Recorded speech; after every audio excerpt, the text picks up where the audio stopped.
precisar um dia definir dois tipos diferentes de criatura, daquele processo que você criou, que você inventou, daquela manipulação de DNA que você fez, e daquela criatura diferente. Você vai precisar separar os que se comportam como cão dos que se comportam como homens. E evidentemente você vai dar aos que se comportam como cão um tratamento de cão. Onde ficam os cachorros? Presos em correntes, presos em canil. Onde ficam os homens? Livres, nos parques. Constrói cidades. Os irmãos estão entendendo? Quando Deus nos criou, Ele nos criou para sermos parcialmente como homens, como animais, e parcialmente como deuses, como Ele, a imagem e semelhança dele. Agora estamos aqui nesse grande laboratório chamado Terra, como cobaias de Deus, para ser definido quem quer ser como Deus, e quem se conforma com ser apenas um animal.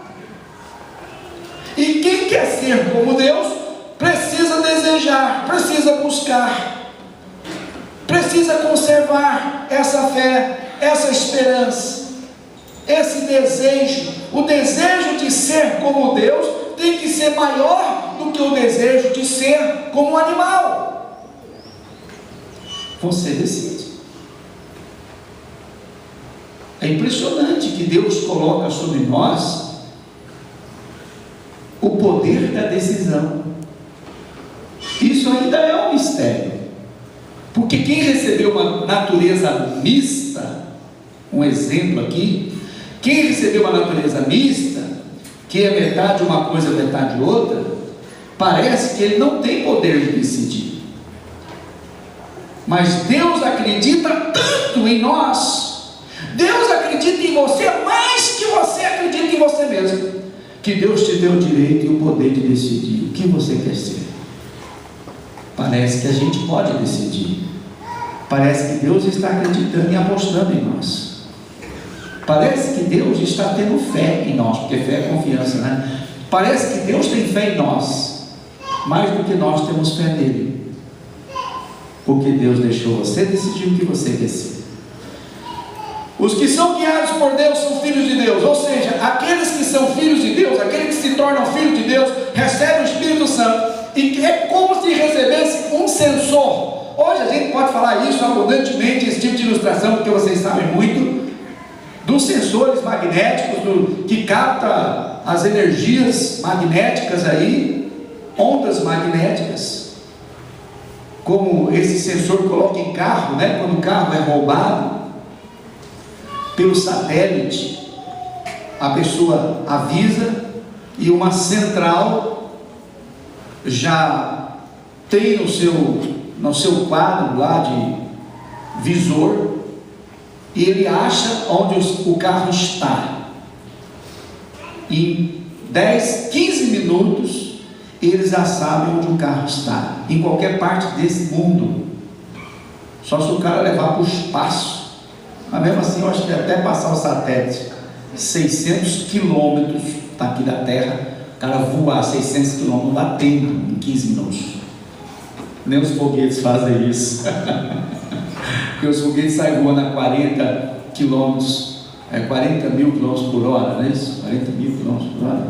O foguete voar, não me lembro agora. Eu li essas revistas de astronomia, eu gostava de muito dessas coisas.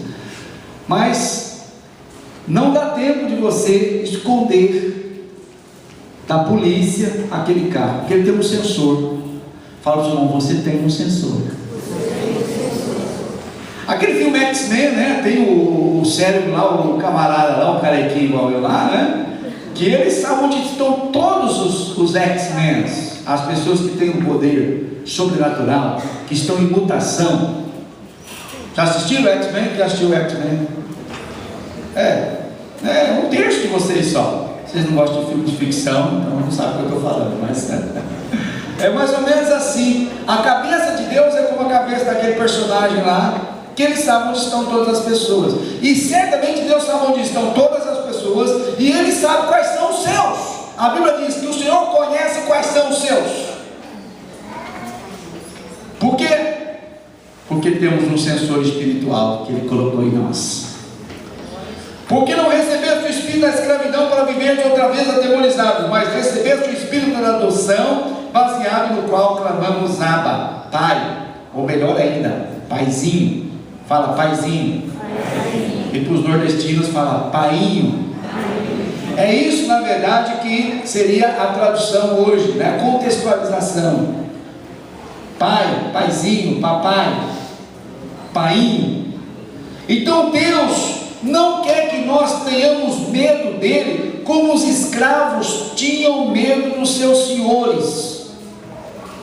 Mas Ele nos deu um espírito e nos adotou como filho, nos recebeu como filho e nos deu a liberdade de tratá-lo como pai, de chamá-lo como pai. Você já viu que foi Jesus o primeiro dos profetas, o Messias próprio, é que nos ensinou a chamar Deus de pai? No Antigo Testamento, Deus não foi chamado de pai. Deus não podia ser chamado de pai. Deus era chamado de Adonai, Senhor. Quem nos deu, quem nos ensinou que podemos chamar Deus de pai, foi o próprio Deus.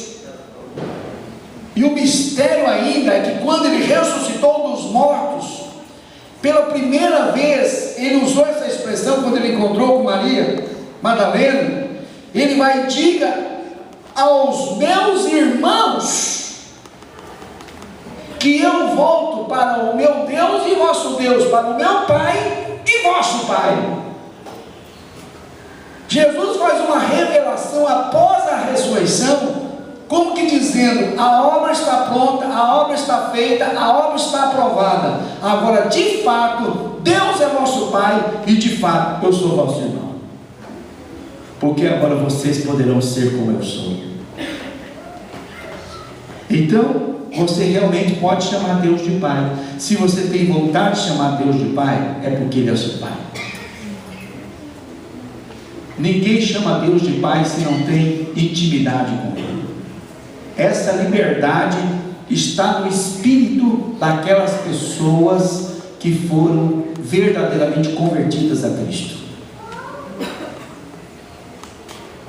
E o próprio Senhor Jesus nos ensinou que podemos chamar Deus de Pai. O próprio Espírito testifica com o nosso Espírito que somos filhos de Deus. Quem é filho de Deus sabe o que é. Sabe o que é? É uma testificação interior.